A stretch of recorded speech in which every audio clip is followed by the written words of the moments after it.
It's John Jackson here at the WWE Performance Center with Cesaro. One half of the bar. One half of the bar, left the other one outside. That's fine. Yeah, last time we spoke at Wrestlemania, couldn't get a word in with you guys. We just we let you start speaking and we just walked off and let you go. That's the problem with me and Seamus. We just pick it back and forth all the time, and people like see it on TV and they're like, oh, that must be an act. But like legit, if they told us to like, okay, you guys bicker, and then it would just go on for 10 minutes, and they were like, okay, you guys can stop. We're not You gonna guys tape for another you should 20 do a minutes. radio show or a podcast.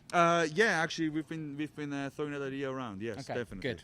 And do it in a bar. Obviously. Of course, we would do it at a bar, in a bar. Now, of 2K19, the first thing I noticed is it seems a bit more real this year. Now, in terms of the graphics. Now, you've been in, I think this is maybe your 6th game now. Yeah, I think I just did the math. I think it's like my 6th or 7th game that I'm in. So things have developed for you, because obviously, like in the first game, you were just Cesaro. Now, that was actually Antonio Cesaro. Yeah? Now I'm just Cesaro, yeah. Attention to detail. And then you got the shoulder tape. Got the shoulder tape. That came in. Shoulder tape, yeah. And so has this one got the braces and the gum shield, or? You can see it does have the gum shield, I think. I saw it earlier. I'm not sure about the braces, because that was kind of be like last minute. But it's definitely crazy to see, like especially with this year when they have the new graphics engine. It's incredible. Like the attention to details, even like everything that's on our jackets, for example.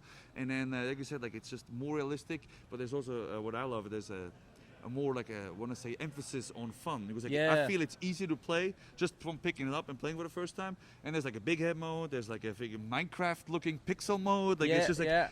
It's like fun stuff, you know. I mean, you happy with your rating? Because that's something that all the superstars. How can I not be happy with my like 96 rating? I mean, like that's just like right on the bar, you know. Yeah, it's impressive, isn't it? It's great. It's above all the Hall of Famers as well. It's above everybody, you know. I just think like if you play with my, you know, like 96 Cesaro. And it's really nice of Sheamus to just take 84 just to make you look better. You know what I mean? Like it was just like, you know, like he was so mad about it. I'm like, what are you talking about? Like everybody knows. I think he took a lower rating just to put you over. That's how nice he is. Yeah, you know, he was like, you know what? Last year I had a higher rating, so how about you just take 4 or 5 of my points? Yeah, that's, you know what I mean? That's so nice of you guys to each other. That's why we're the team, you know? We're really happy with Claudio's Cafe, which has come back.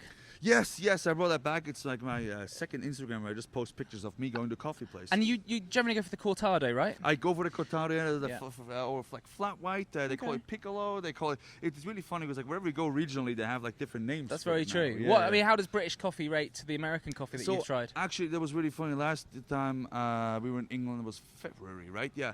Mr. Dan Humphries, who we always try to get in at WrestleMania. I'm sure you've seen him try to get him in. He looks like a mini-me.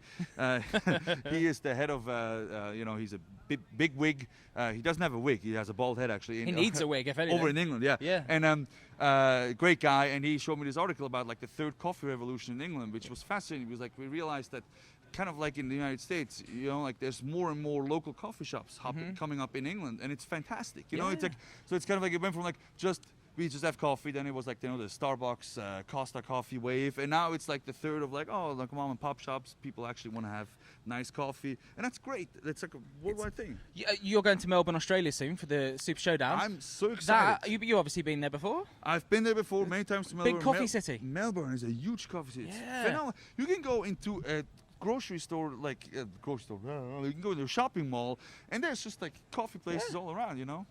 So the thing is with that, is an interesting fact. This is really, I think it's interesting. They used to have, like Starbucks tried to open there, and because local coffee is such a big deal, they just got forced out of town. And that was like one Starbucks in the whole of Melbourne. I think they just opened the Starbucks in Italy. They were like, that was like the big thing, just open it. And I'm like, I don't think they need your coffee there, because, you know, well, even if you try really hard, like I think they have it figured out.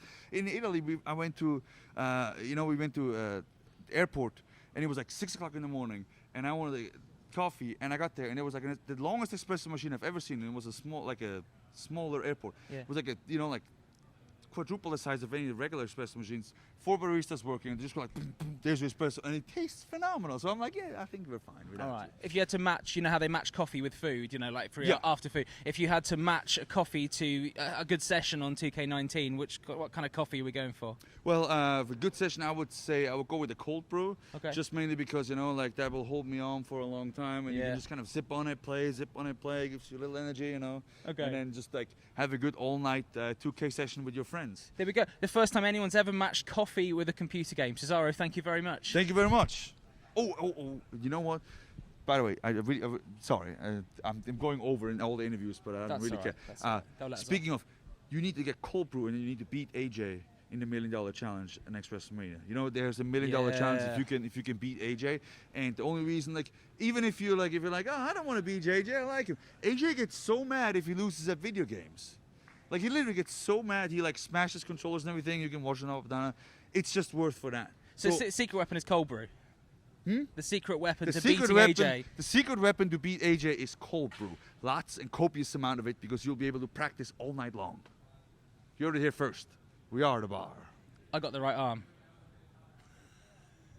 We good? Awesome. Appreciate it. Thank you very much.